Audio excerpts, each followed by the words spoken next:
Tantor Audio, a division of recorded books, presents The Bhutto Dynasty, The Struggle for Power in Pakistan, by Owen Bennett-Jones, narrated by Michael Page. Introduction. At around 1 a.m. on 27 December 2007, Benazir Bhutto was told someone would try to kill her that day. The warning came from no less a source than the Director General of Pakistan's main intelligence agency, the Inter-Services Intelligence, ISI. Despite the late hour, Lieutenant General Nadeem Taj, the second most powerful man in the country after the army chief, was so sure of his information that he travelled to her home in Islamabad to deliver the message in person. General Taj told her that suicide bombers would target her before, during or after an election rally she would be attending in Rawalpindi. Suspicious that he was trying to trick her into cancelling the event, Benazir told Taj that if he knew about some suicide bombers he should arrest them. That was impossible, Taj replied, because it would expose his sources. "Giving me security is the responsibility of the state," Benazir insisted. "You beef up security and make sure that I'm fully protected. Not only I'm protected, but my people who are there, they're fully protected." Taj said he would do his best. As General Taj and Benazir were speaking, her assassins were making their final preparations. A Taliban handler, Nasrullah, had arrived in Rawalpindi shortly after midnight, bringing with him two 15-year-old boys, Bilal and Ikramullah. According to the rituals they had learnt in the suicide bomb facility where they had been trained, the boys had to bathe to ensure they were clean for when they entered paradise. As they prepared for martyrdom, two more handlers, named in the eventual trial as Hussein Gul and Rafakat Hussain, went to Rawalpindi's Liaquat Park, where the Pakistan People's Party (PPP) rally was due to be held, to check nothing would upset their plans. The police were already setting up metal detectors at each of the three gates in the park, but since the plan was to attack her as she left the rally, that didn't matter. Satisfied that they could do it, the two young men returned and gave a pistol with live rounds to Bilal and a hand grenade to Ikramullah. As Bilal put his suicide jacket on, he took off a shawl and cap, which he left at Hussein Gul's house. Although the state would later ignore the evidence, the clothes and the DNA left on them would provide what could be considered irrefutable proof about the identities of the conspirators. Hussein then advised Bilal to wear something other than training shoes, as the security forces had the idea that jihadis wore trainers and might pick him up. He put on some sandals and left his trainers behind as well. After some prayers, Hussein took Bilal to the exit gate they thought Benazir would use, while Rafakat took Ikramullah to another gate in case she used a different route. Shortly after she got up, Benazir phoned her family in Dubai. "Your voice is going hoarse," her son Bilawal told her. "You have to make sure you drink your lemon and honey." She then spoke to her husband, Asif Zardari. "I told her not to go out. She said, 'Some things I have to do,'" he later recalled. It was the last time she would speak to either of them. Her attitude was in part a reflection of her fatalism. "I believe that the time is written, and when it comes, it will come," she once said. "I used to be scared of death, but after my father's death I was no longer scared.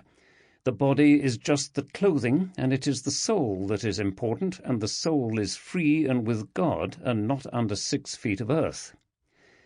Next, she went to a meeting with the Afghan leader Hamid Karzai in an Islamabad hotel. It has often been reported that he warned her that she was about to be attacked, but in fact, he says, they just discussed the threat she faced in general terms. Benazir's convoy set off for Rawalpindi at around midday. She reached the park and was rushed up onto the stage. In front of her were 10,000 people, and she spoke for around half an hour, proclaiming her attachment to dynastic politics. Referring to herself twice as the daughter of Zulfikar, she invoked her father's name no fewer than 17 times. Zulfikar Ali Bhutto, she told the crowd, found his greatness struggling against military dictators. By founding the PPP, he had placed his trust in the Pakistani people and had thereby been empowered to build the nuclear bomb and make Pakistan a great nation. And despite all these achievements, he had been hanged. "Long live Benazir!" the crowd roared back. "Benazir Prime Minister!" The speeches over, she got into her bulletproof Toyota. As normal, her supporters surrounded it, and by the time the vehicle moved onto the road just outside the park, it was almost at a standstill.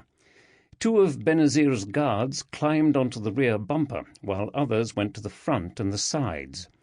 "I should stand up," Benazir said. As normal, she stood on the back seat, her head and shoulders sticking out of the emergency hatch above the roof. It was 5:10 in the afternoon.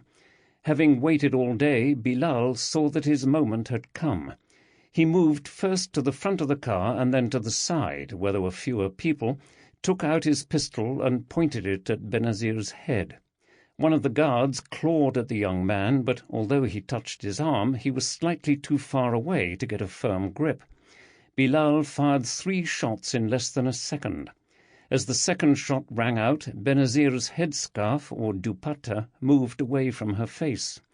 After the third, she fell like a stone through the escape hatch into the vehicle. As she did so, Bilal set off his suicide bomb.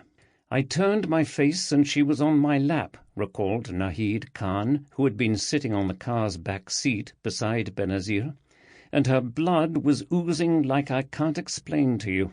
I have no words to say. Her blood was oozing. My hands, she was soaked in blood. My whole clothes were soaked in blood."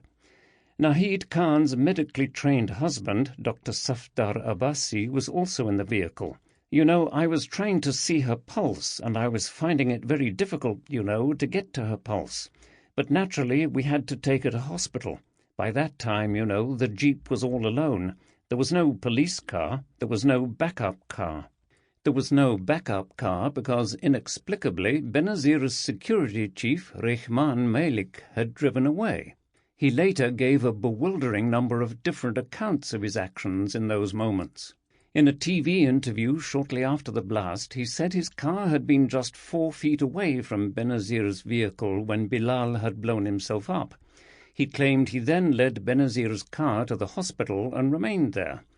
In a different interview shortly afterwards, he said that his car was moving in front of Benazir's and that immediately after the bomb went off they accelerated, fearing another attack. Initially, Benazir followed, but after some time they saw that Benazir's car was no longer behind them, so they did a U-turn and returned. Both accounts, and other versions he gave, were completely untrue.